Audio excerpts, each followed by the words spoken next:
You know, there are other types of hot chocolate other than just the powder and the water. Which, by the way, if you're doing powder and water, I mean, like, not judging you, but like, bro, come on.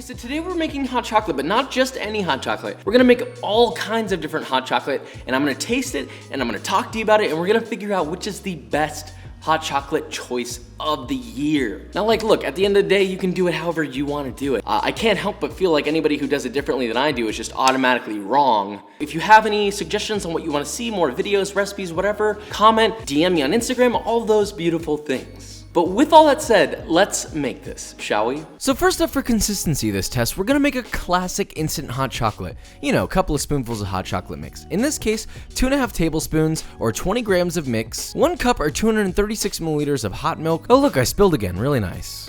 Mix it up, and marshmallows that are way too big. I'm trying not to be judgmental, okay? Yeah, I mean, it's good. Tastes like childhood whenever you went to name brand coffee shop to get a hot chocolate. And you don't really care how good it is, you just want that general taste.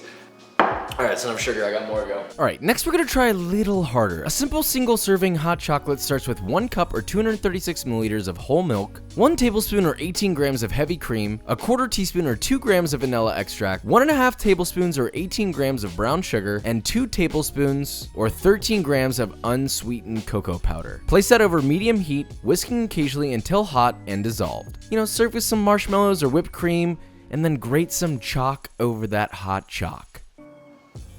I mean, automatically it smells a whole lot better. The shredded chocolate lends its helping hand, of course, but Oh yeah. right off the bat. For how quickly this comes together, I would say it's pretty good actually. Way more chocolatey, way deeper flavor, and you can control the sweetness, which is humongous. That's huge, because not everybody likes a super sweet hot chocolate, myself included. You ever bit into 100% chocolate? About as sweet as dirt, which isn't sweet. Next, we're gonna make an Italian-style hot chocolate, also known as cioccolata calda. Sorry to the Italians watching this, I mean you no harm. Now you'll need 1.5 cups or 354 milliliters of whole milk for this. But first add 4 ounces of finely chopped dark chocolate to a small saucepan, plus a splash of your whole milk. Begin heating that over medium heat and add 2 tablespoons or 30 grams of granulated sugar and 1 tablespoon or 6 grams of cocoa powder. Stir occasionally until melted. Now while you're waiting for that to melt though, mix together 1 tablespoon or 9 grams of cornstarch with a small splash of your whole milk. Once your chocolate is melted, add the rest of your milk, and make sure to add it slowly while whisking constantly. Then continue to heat until all that liquid is nice and hot, then whisk in your cornstarch slurry. Continue heating and whisking until thickened.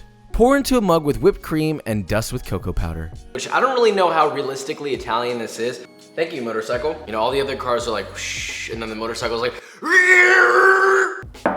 it is thick, 18 C's. And you know how I feel about things that are thick. So obviously this is my favorite one. You can even tell by the way it sounds when I sip it, listen. That sounds thick. Very good, thank you. Last but not least is a Mexican hot chocolate. First, you're gonna wanna take a single cinnamon stick and place it under your broiler and char only one side of it. Then you're gonna need 1 seeded dried chili of choice. I used a smoked New Mexican chili. Just be careful that the chili isn't too spicy. This one was a little bit spicy boy hours. In a small sauce pot, combine 8 ounces or 226 grams of dark chocolate, about 70% cocoa, finely chopped, 1.5 tablespoons or 18 grams of brown sugar, half of a vanilla bean pod scraped of its seeds plus the pods themselves, cinnamon stick, your chili, a small pinch of salt, and 1.5 cups or 354 milliliters of whole milk. Heat and stir until mixture is hot and steamy and chocolate is melted, and then just let it steep for 10 minutes. Remove the vanilla bean pods and cinnamon stick, then blend that mixture in a blender on high speed until smooth. Pour through a fine mesh strainer and enjoy with toppings of choice. Again, traditional, not exactly. Delicious, yes. Humongous depth of flavor. Rich, it's got a little bit of saltiness to it, and the smoky flavor from the chili, and it's spicy, and it's sweet, and it's chocolatey. Very nice. and I really don't want to drink any more of this, but I really want to give you my opinion on it. The opinion that you didn't ask for. The verdict on the winner, for me, Mexican hot chocolate and the Italian hot chocolate are my favorite. These are the winners. But do you want to know what else is a winner? B-roll.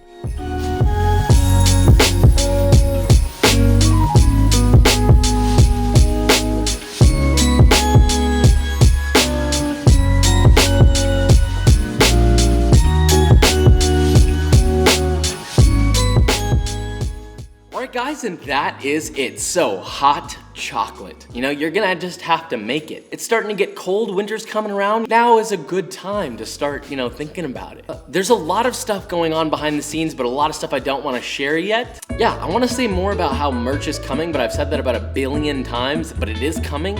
I'll cut it right there. So with all that said, if you enjoyed this video or you learned something, leave a like, subscribe, and I will see you next time.